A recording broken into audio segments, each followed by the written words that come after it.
So, welcome to the materials lecture class now. You have, I think, eight lectures on various aspects of materials in oil painting. There's a few books that we're actually going to look at and reference for this. And we have them here. I need to pull them out here for you guys. One is the book by Ralph Mayer, and it's called The Artist Handbook. That was written quite a long time ago, but still has a lot of useful information in it, and it's undergone several revisions. So there's a lot of good stuff in there. There's another book, I think, called The Painter's Handbook, written by Mark Gotzingen, and that book is really useful. That's a contemporary book. It's written in our day and age, which is nice because that means it has more up-to-date information on various mediums, alkyds, and things like that, which aren't touched on as much in the book by Ralph Mayer.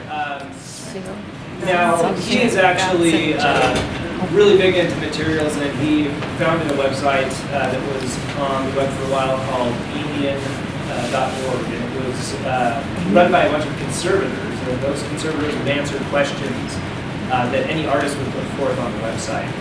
And he himself had a bunch of information that he wrote. So he was the main moderator. There were all these conservators that also worked on it.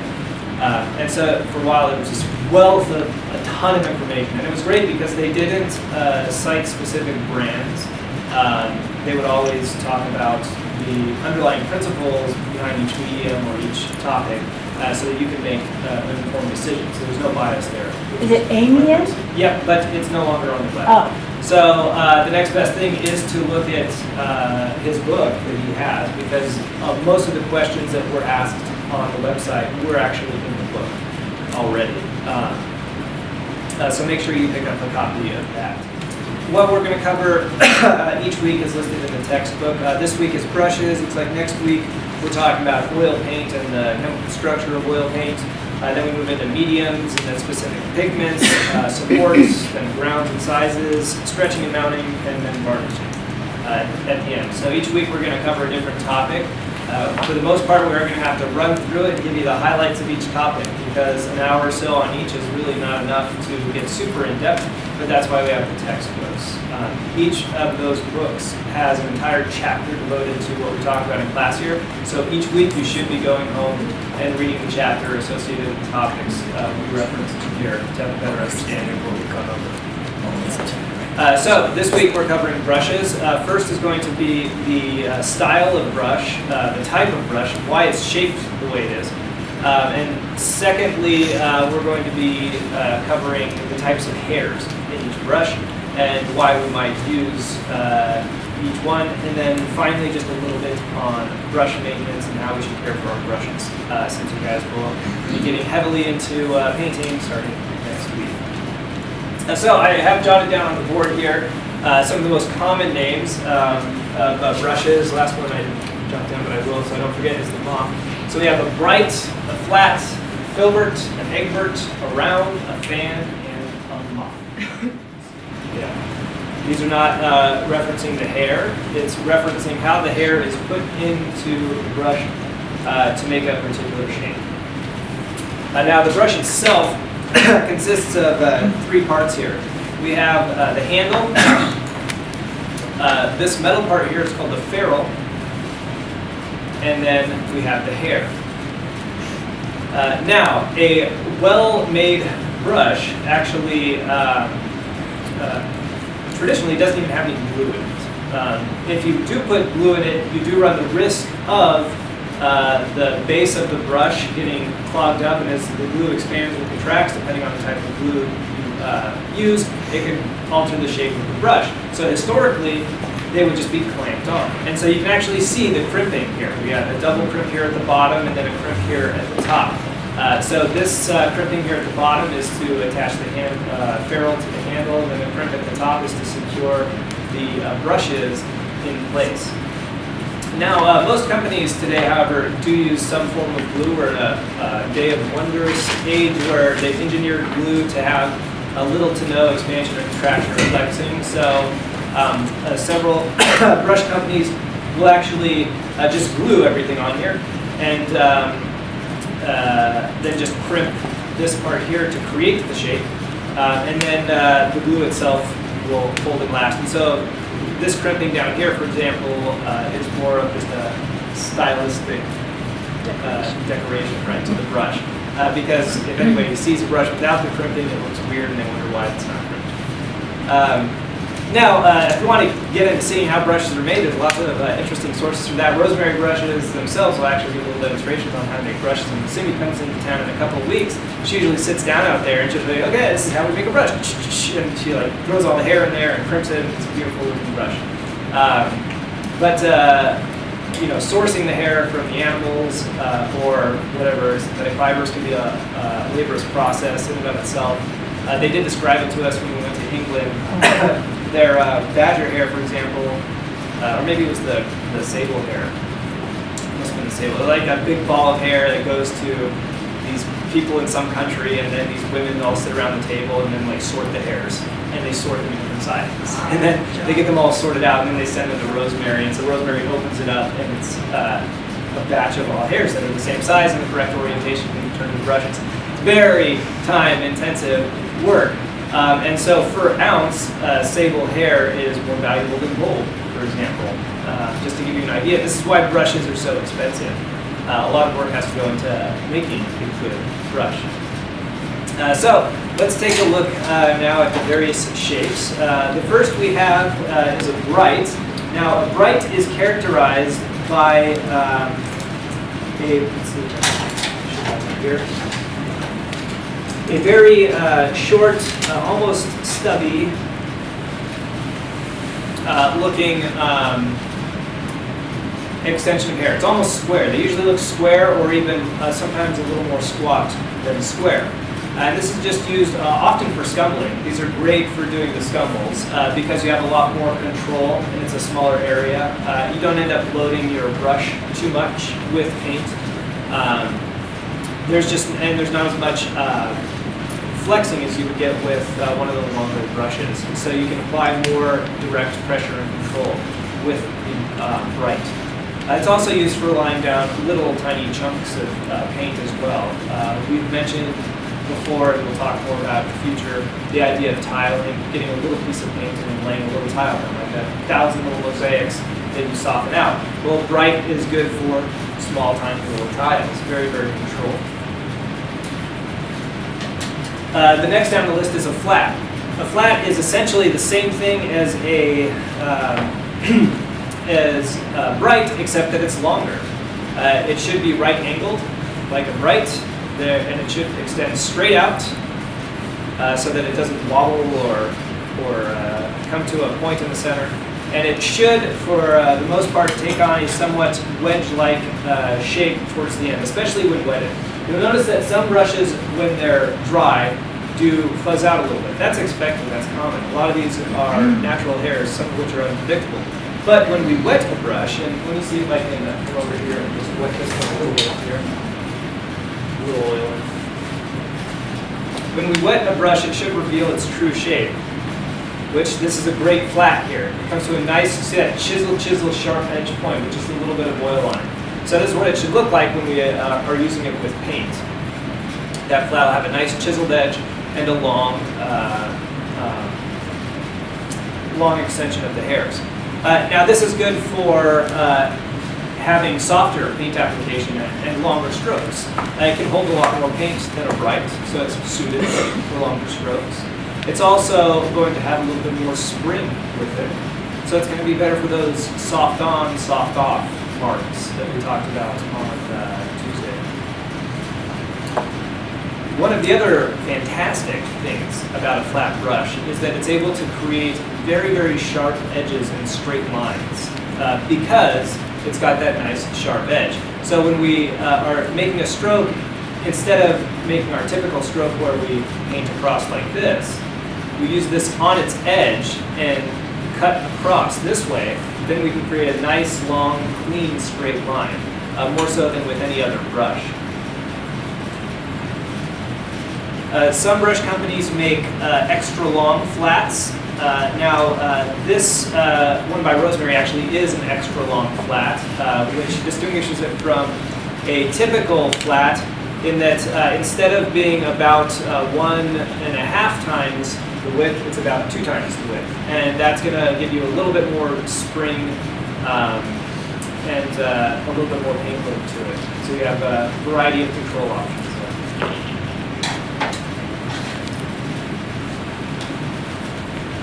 Going down the list here, we have a filbert.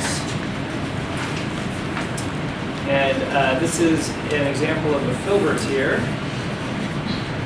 A filbert has curvature towards it. So it can come to what looks sort of like a point or just looks like a round edge at the top. It depends by paint company. It should, like a flat, come to a relatively sharper edge at the tip once it's moistened. But it won't be as much of a strong wedge-like shape as the flat is. They tend to be a little bit more full in general, but you can see it does come to a nice edge when you hold it on the side. So that's a filbert. It's used also for pretty much the same paint application as a flat is. It differs in that the tapering of the bristles creates a different ending of the stroke, which can help you interlock your brush strokes better depending on what style of painting you use. So the mark itself looks different. As you can imagine, a flat brush, when you make a mark with it straight across, looks like a rectangle. This one will not look like a rectangle. This one will look like a filbert on one side and then a filbert on the other. It will look more like an extended oval. So it just depends on the type of mark you want to make. Some artists always work in flat, some work in filbert. Really, it doesn't matter. Ultimately, you can control, with good precision, you can control the brushes to do almost the same thing. I do know a lot of artists who don't even buy filbert brushes. And in fact, I was one of those artists for quite a long time, for the very reason that continued use with a flat brush usually deteriorates the sides, turning it into a filbert brush over time. So a lot of artists just buy flats, and then when their flat gets used a lot, they just use it as a filbert.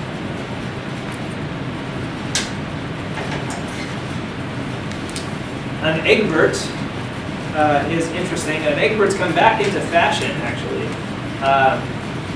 And an eggbert is essentially a filbert, only super, super duper long.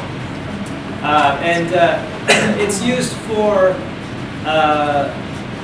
a lot of the same reasons as a long flat or a filbert, except that it's just a slightly different, springier feel to it. We typically are only going to see them with bristle brushes. So normally we're going to use body paint or thicker paint associated with an eggbert, whereas with one of these smaller long flats, for example, we talked about before, you'll see a lot of washier paints done with it, grippier paints, more fluid paints. And then to get that same sort of flicky style, but with more body paint and less stretched or thin paint, we would use an eggbert. So if you did not want to use, for example, mediums or thinners while you paint, but you still wanted to get some of that brush worky feel to it, an eggbert is an excellent option for you. The round brush here, this is the typical cliche artist brush that whenever somebody thinks of an artist paintbrush, we think of a round. It's probably the least commonly used one, so it's kind of interesting that that's the cliche brush. But it's used primarily for line work, actually, creating small lines because it comes to that point. Very, very small details because it comes to a point.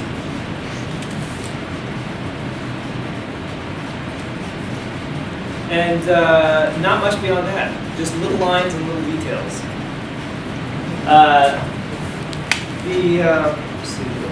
This is actually a brush that Rosemary makes. It's a cake decorator brush, actually. They sell it as a set of like 6 brushes. And it's great because they can actually have a decent amount of paint load, but they do come to that tip, so you can do more precision work with it and create a longer line because it's a thicker brush. And then the very, very small ones they have that come in the same set. It's like $20 or $30 for the set of like 6 brushes. The really small one is great for really tiny detail work. So I like to use it at the end of paintings, especially for little tiny detail stuff. And these are so cheap because they're just synthetic hair. So they're good brushes that if they get dirty or unusable, you can just toss them. The fan brush is next. This is like the one we'd see on Bob Ross, right? Big Bob Ross brush. Does anybody know what a fan brush should be used for? Not what Bob Ross used it for, but what it should be used for? Should be used to smooth out the strokes. Yeah, just to soften stuff. Soften large areas with a fan brush. It's spread out enough to make even a bristle fan brush relatively soft, and you use it just to feather between areas. And it does a better job at doing that because it won't come to as much of that chisel point as, say, a regular flat brush, even a soft flat brush. And typically, you don't actually ever get your fan brush loaded with paint. It's just something that's set aside, used solely for softening edges. Bob Ross is the only one that I've ever seen who actually uses it to paint with. He's like, oh, let me just make a forest here, and then you got all the trees. But nobody else uses it for that. It's always used primarily for just softening those passages between shapes. This last one we have on the list here is a mop brush, MOP mop brush. Looks like a mop. And does anyone know what this is used for? It's actually glazing, really, glazing passages here. You get a little bit of paint on there with some medium in it, and then you just use this soft brush to work it all out and even it out. It's like you're mopping the canvas, really, with just a glaze. This is one made by Rosemary, which is really great. It's the best mop brush I've felt yet. It's actually a mixture of, I think, with goat hair in it as well, so it's nice and soft. A really great glazing brush. Also used for glazing sometimes is the flat brush. If you go to a lot of art supply stores and they give you a description of brushes, they'll sometimes say that the flat is used for glazing. You just have to be careful though, because a lot of times you can get the edges of the brush in your glazes, and you don't want to have ridges or anything like that in the glaze. You want your glaze to be nice and even and smoothed out, and so that's why we use the mop brush to work that all out. So would you lay the glaze down first and then use the mop? Yeah. Okay. Actually, yeah. We probably, traditionally we would actually lay the glaze down in little bits with something like this, like almost like hatch marks, really. Just and then once we get it all on there, we would take the mop brush and just work it all out and smooth it on out. So next, let's talk about the different hairs that we can see. All right. So now let's talk about the hair of the brush. Hair is kind of tricky. One of the reasons why brushes are so expensive. You can't just clip the hair off of an animal and use it. The animal has to be dead. And the hair that they use for brushes is often a byproduct. The animals are dead or killed for some other reason, and then we use the hair to create the brushes. And the reason is because the qualities that we require as painters that are found in the hair is that it should have a varying amount of spring from beginning to end. If you ever have tried to experiment with even just grabbing a chunk of hair, like if you ever had your hair cut and grabbed your hair and then just like felt it, it's just floppy, it floops over because it's cut, and so it's got the same strength on both sides of the cut. And so that doesn't work for a paintbrush. If all of our brushes were like that, you'd have no firmness, and so it'd be impossible. You'd be sort of like dragging your paintbrush across the canvas. So we need our brush to be a little firmer towards the base and a little softer towards the tip for it to be utilized most successfully. Now the way a hair typically works is that at the base of the hair, it's a little bit wider, and as it gets towards the tip, it gets a little bit softer. And then depending on the animal, it's a different amount of stiffness or softness. And some animals at the tip, it's really, really soft. brushes that were really used heavily for a while were actually mongoose brushes that we have listed up there, because they had this great property where they were nice and firm at the base, and then the tip was super, super soft. And so that combination allows you to have a huge variety of mark making abilities while painting. The problem is the mongoose is in danger, and it's illegal now to kill them. And so we can't use them for brushes anymore until they figure out a new source. Mongoose, which I think Hawaii right now is overrun with mongoose, but I think they're still a protected animal or something like that. There's New Zealand is, for sure. Yeah. But right now they were in India, and so there was a big thing for a while, which was really unfortunate. People would go out and legally poach them, but they wouldn't even kill the animal. They would just strip the hair from its body while it was alive and leave it. And so it was like this terrible, terrible situation. So agencies stepped in and said no more mongoose hair. So any company that is selling mongoose hair theoretically has a batch of it left over from when they bought it before, is the official party line. And so we have replacements now for it. But the standard brush that oil painting really started on here was the bristle brush, bristle right at the top. Anyone know where the bristle brush is from? Horse? It's actually a hog. Yeah. So something like this is from a Chinese white hog. So presumably they raise the animal, kill it for meat, and they ship the hair to brush makers. And it has a good amount of springiness to it. And if you've ever pet a pig, you can kind of feel it. It's really stiff at the bottom, and at the top it kind of tickles. That's what a bristle brush feels like. The stiffness allows for a good paint load in your brush, so if you were trying to get those impasto marks or those really long brush strokes, bristles are really ideal. And a good bristle brush can and should have a fairly soft tip to it, especially after you wash it a few times. When we talk about brush washing, we'll talk about how to do that. After a few washes, you can get a bristle brush actually be really nice and soft at the tip, which will allow you to do a lot of work with it. Even paintings that you might have thought were really delicately painted with really soft brushes are often painted with bristle brushes, and then maybe sometimes softened out towards the end as needed. But there's a lot of variety associated with the bristle brush. The next on the list is sable. Sable is the same type of animal as a mongoose. Red Kalinsky sable, I think, is the choice sable, the pricey stuff. I think it comes from Russia, if I'm not mistaken. I could be wrong there. But that's the hair that's really expensive. And it's super, super soft. I think it's something like one of these here. That might be a synthetic sable. What is that Russian name? Russian Kalinsky. Yeah, Kalinsky. K-O-L-I-N-S-K-Y. Kalinsky martyr. They're such nice brushes. And it's actually often used as watercolor brushes, but some oil painters do use them for some glazing purposes and also for some tiny little detail work. It is great, like I said, for the end of the painting when you're coming in, you get a really nice soft brush and do these tiny little dabby marks at the end, soften things out, and you get a really nice finish with a sable brush. Very, very soft hair.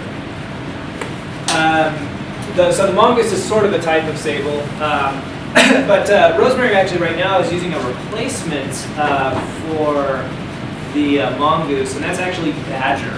We found a species of badger that's a pretty similar equivalent to it, and they actually have to use a certain sex. It's either the male or the female. I can't remember which. They used one for a while, but it was too stiff, so then they had to switch over and use the other.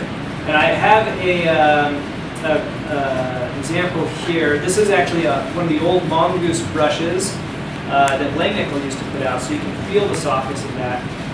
As well as I've got one of the rosemary badger brushes over here as well somewhere. And so you can feel the difference between these brushes. The badger is a little bit firmer, a little bit stiffer overall, but it is a fair replacement for the mongoose. And it'll give you that nice paint load and then also a soft flick at the end. It's softer overall than the bristle, and it's better for more delicate paint application.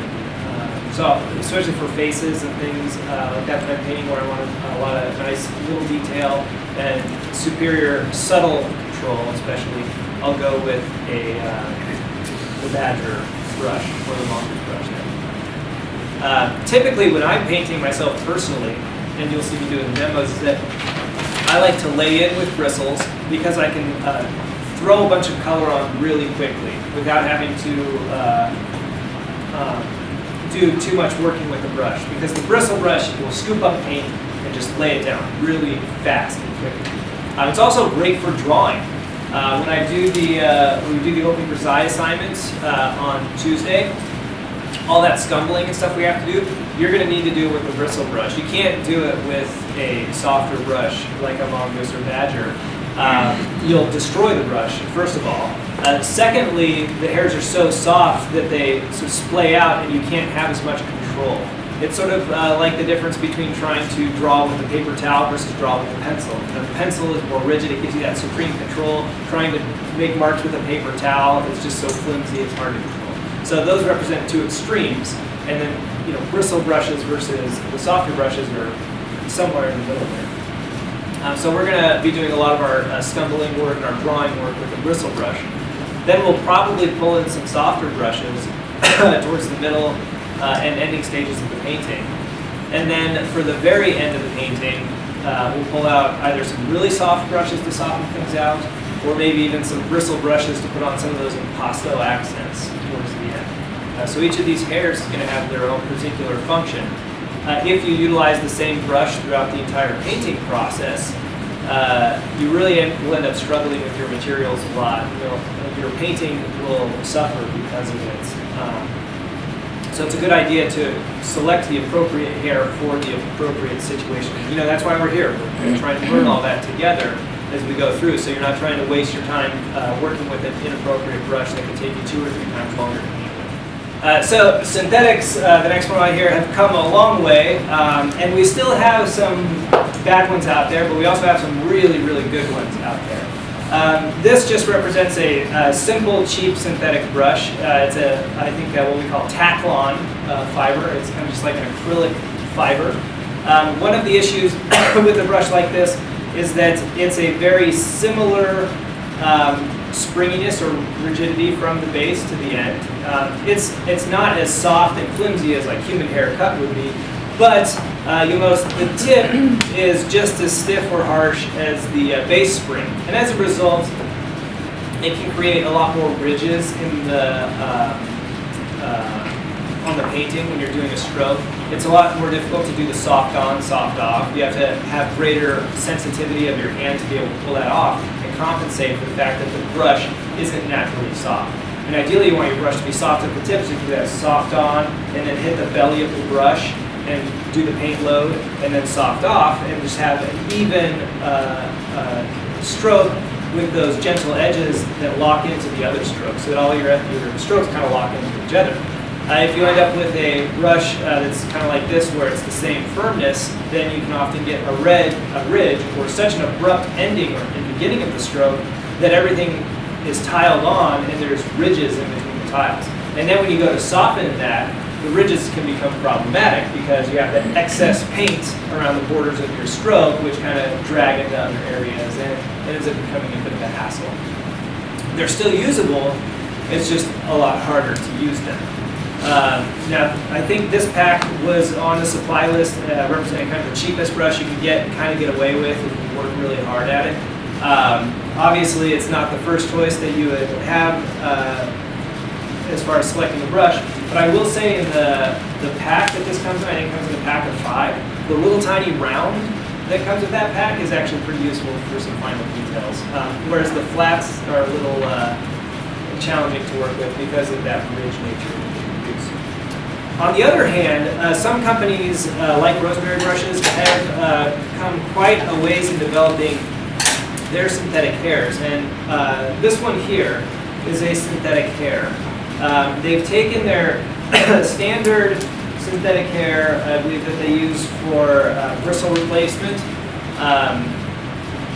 and they've processed it, exposed it to certain chemicals and dyes, which alter the colors of it to make it look kind of like this, and also alters the working properties of it too. So they have a replacement bristle that's pretty darn close to bristle, which is really nice.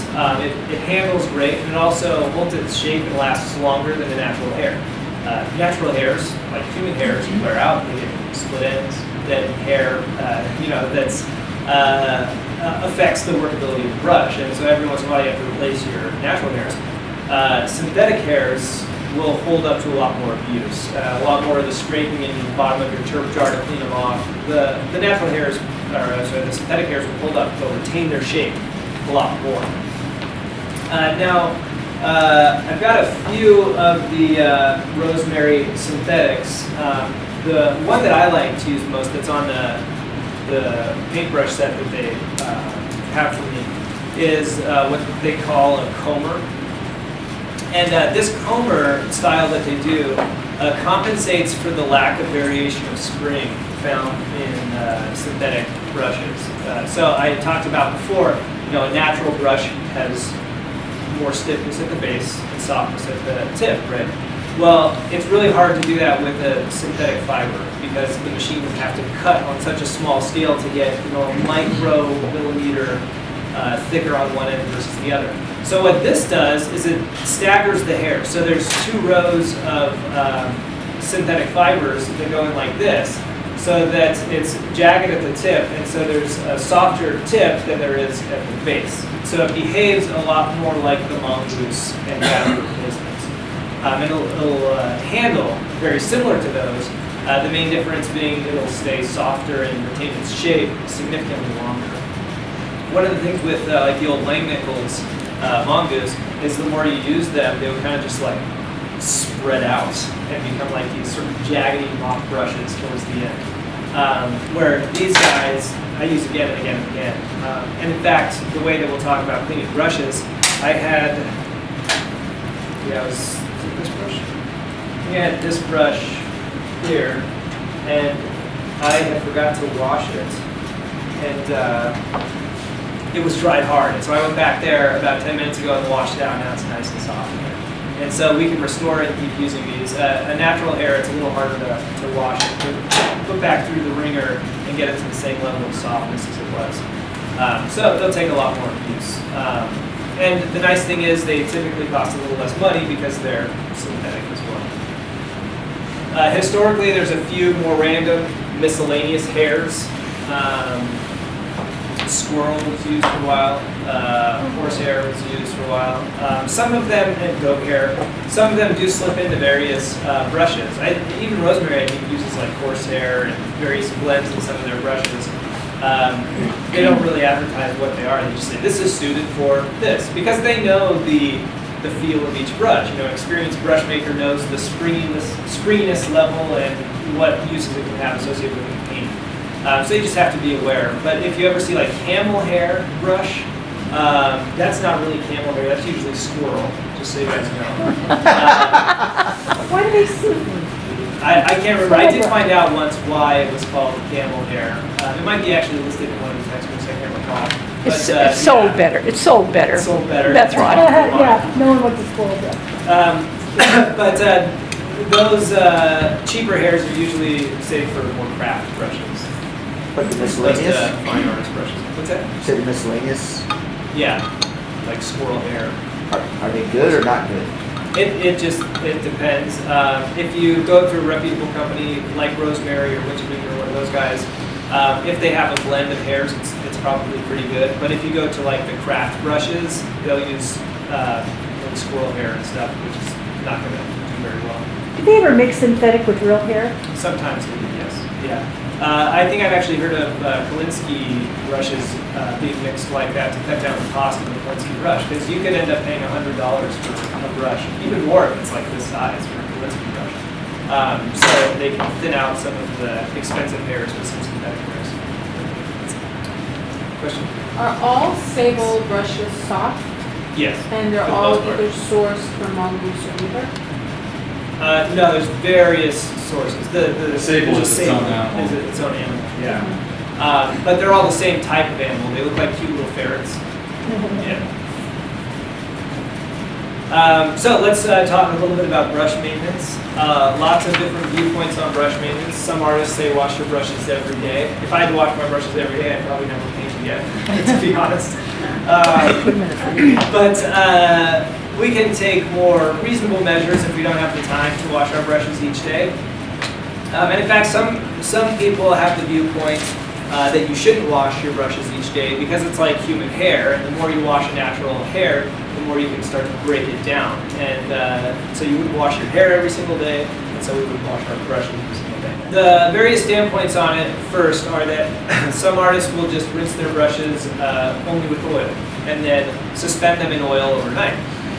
Because theoretically we're painting in oil, we're just using oil, you're not adding any additional chemicals to the brush, so you're not going to break it down anymore, and that translates into not adding any more chemicals to your paint also, which is a good thing. So they make oil-based brush cleaners, and some people just use just straight oil. I think walnut oil is actually a common one that people use for cleaning brushes too.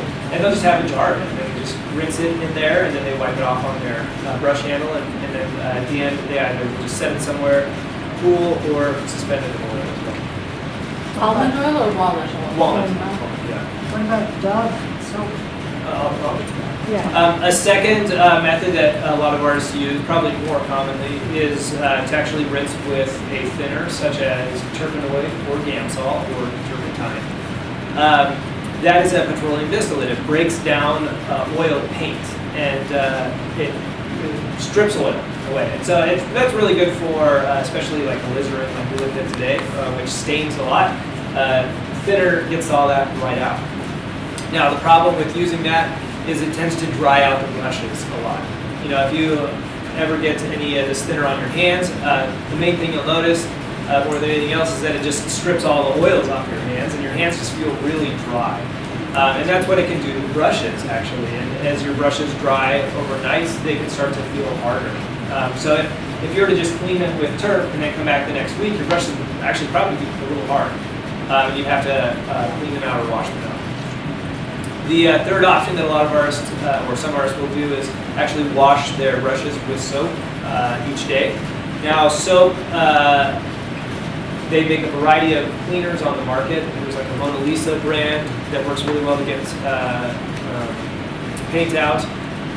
General's company, who makes the pencils, also makes Master's Brush Restorer soap, which I like. That's the one that I like to use. It works really well, and in fact, I can mention with this one here, it got a brush that was too hard to do anything with. It was a stiff brush, and now it's a nice soft brush. It can actually bring back brushes that are hard. You don't have to go out and buy a specialty brush soap though if you don't want to. You can use any soap, like a dish soap, that has a good degreaser to it. So make sure whatever soap you get has a degreasing agent. That's what's going to cut into the oil and clean your brush for you. Even if you don't want to clean your brushes every day, which is a lot of work, you're going to want to at least clean them with turp every day, and then once or twice a week, wash them with soap or oil to condition them, really. That'll keep your brushes working for years if you follow that approach.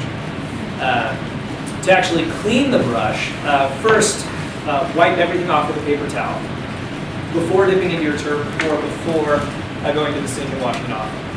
Then some artists will just say dip into the soap, get it wet with warm, not hot water. Hot water will actually strip away the glue they have in there. So just warm water, and then work a lather into the palm of your hand, build it up, and then rinse it off, and then dip back into the soap. You have to keep doing that, keep doing that, keep doing that until the soap suds are white and no longer colored the color of the oil paint. So it can take a while. Instead of using your hand, I will actually recommend that you get a coconut shell. Coconut shells are relatively smooth on the inside, but they have just enough ridges to really work a nice sud in here. Some people use seashells, but I found them to be a little too smooth. Coconut shells tend to work best, and you can find one for a couple of dollars in various places we'll talk about later. So you just get your coconut shell, get some water in the coconut shell, get a dab of soap, work it around for like 20 or 30 seconds, rinse it out, and then do it again, keep doing it until the brush is white. Then wring it out, just grab your fingers like this, bring out all that water, then set the brush down to dry. Now to set it down to dry, never set it like this. If you set it like this, water will drip down into the ferrule, and it will actually cause your brushes to expand and open up over time, and it'll ruin your brushes. The best scenario is to wring the water out and suspend them this way, so that all water drips out to the bottom. If you don't have a way to do that, of setting up some sort of suspension, you can just leave your brushes on the table this way. Just don't. Question? The only thing is so it almost sounds like you don't have to wash your brushes every day to keep them nice. Yeah. You know, I recommend once or twice a week with soap and water. even if you don't use them. Even if you're not using a certain, I mean, I don't know, I'm wondering if there's a conditioning that needs done. Well, I'll say this too. If you plan to not be painting every day, then you should be washing your brushes after each use. Only do the terp thing if you plan on painting the next day. If you don't plan on painting the next day or two, you should wash them with soap and water. Otherwise, the brushes will just get too brittle and they'll eventually get ruined. So if you're painting every day, you rarely need to actually wash your brushes, maybe once a week. But if you have sporadic painting days, then you need to get in the habit of washing your brushes well. So if you would paint every day, would you just put them in oil just to make sure you clear out the color? Yeah, that's what a lot of ours will do. Rinse them with oil or even rinse them with turp. I usually just rinse them with turp, and I'll keep using. I'll typically wash my brushes when I finish painting, actually, which could be a week. Sometimes it's 2 weeks or more. But I'm painting every single day, so my brushes are in the oil every day, and so they're not drying out. And usually it's pretty cold in here. We'll talk about how the coldness affects it, but coldness extends the open time of paint. But if I'm using a medium that expedites drying time, then you need to wash your brushes out more. If you're using just oil, you can almost never wash your brushes. Are you going to cover how to use the oil? Yeah. How long can it sit in the oil? As long as you want. But Like if a you do week? suspend a brush, you should make sure that you don't put the ferrule in it, it's just the tip. So you really do need to suspend it and dip the tip in. Okay? All right. So next week we're covering oil paint itself and creating a good paint film, layers on a canvas.